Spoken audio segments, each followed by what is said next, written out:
know Jane Gwartz. I did for a couple of other shows. Yeah. For a while. She's the hottest thing here. Yeah. It's sort of the evolution of this. I mean, obviously, we know there's a movie. Right. But in terms of where the idea came from to say, hey, let's do this as a TV show and how it kind of evolved to what it is. Right. I mean, some of it's a wee bit boring. I mean, Jen and I were introduced to each other, and then you sort of have a range of projects that you either think of in your own mind, or that are that are available to be adapted, I guess. And so, just going through it, I remember having seen Frequency in 2000, right? That's when it came out.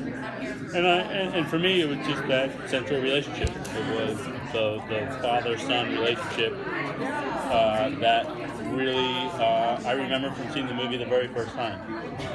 The pure emotionality of it really got me, and of course I loved the genre element, and I thought that it would be tricky, but it could make a really, really interesting and dynamic show. And that's what happened.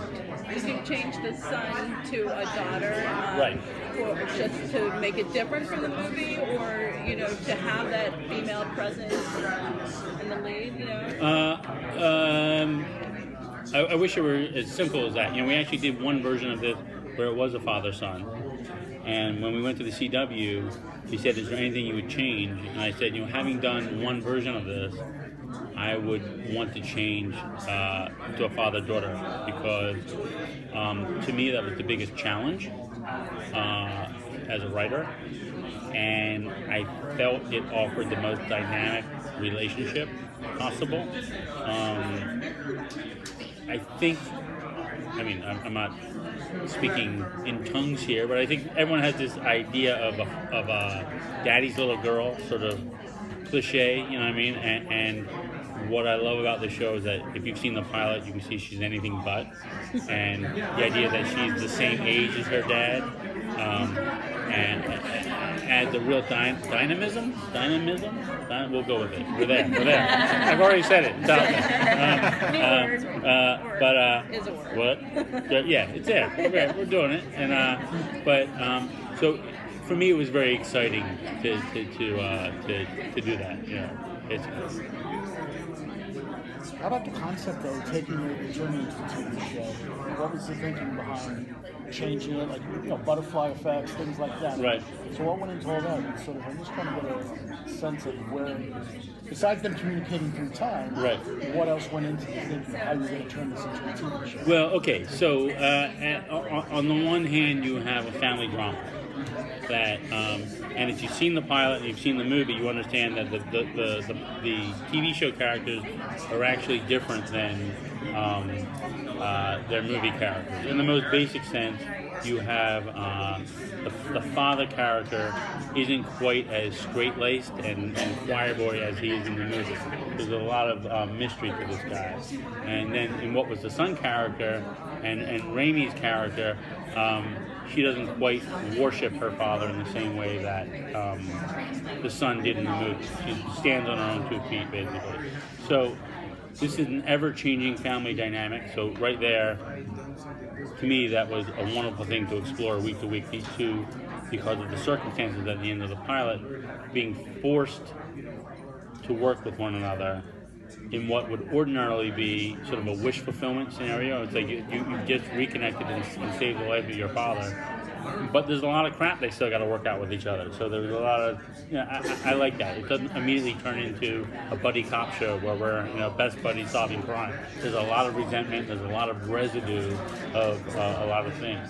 On the other hand, you have a mystery that's set off at the end of the pilot, and that lends itself to a certain ticking clock and tautness to the first season, and then you have the genre element, which allows us to spin things out, taking these two ordinary characters who are sort of thinking they're on a detective's journey and being confronted with something that neither has any experience with, which everyone at this table does, which is genre, you know what I mean? It's hitting them in the face when they least expect it, and they have no idea what to do with it, you know what I mean?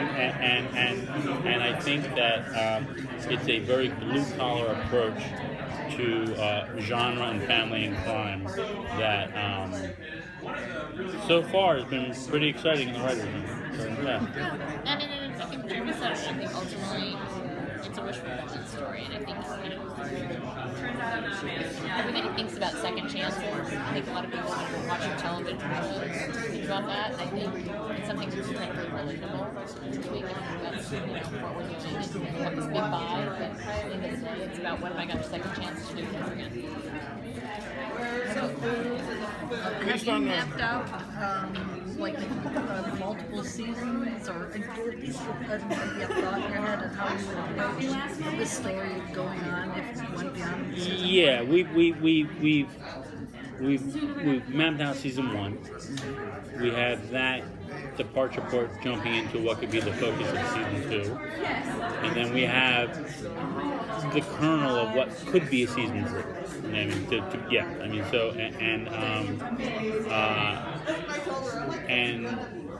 So yeah, we have, that stuff can always change and always, but in terms of being up there and seeing it, we've got 3 seasons at the least that we can see out there. You know what I mean? But it's a tricky show to do. I mean, I'm not going to lie about that. It's tricky with all the rules and everything, but I think it's extra tricky because we're trying to keep the rules out of view. I mean, I think some shows can get overwhelmed by the rules, and I just want people to be along with the characters on the ride and just trust that the rules are there. Just you don't need to have one slapping you in the face at every turn. Is the show going to take place in just a short period of time, in terms of keeping in contact with the past, or is it going to be? Is she going to be in contact with the past for weeks or months or a year? Well, there's a relatively short time frame set up in terms of when they have to have this mystery solved. So we can expect much of the first season will revolve around that time context. That said, because of memories and all that, we will be visiting these 2 at different periods of time in their lives. So just for a little extra added layer of delight. Thank you. All right, guys, thanks so much. I'm excited about it. Thanks. Good luck with it.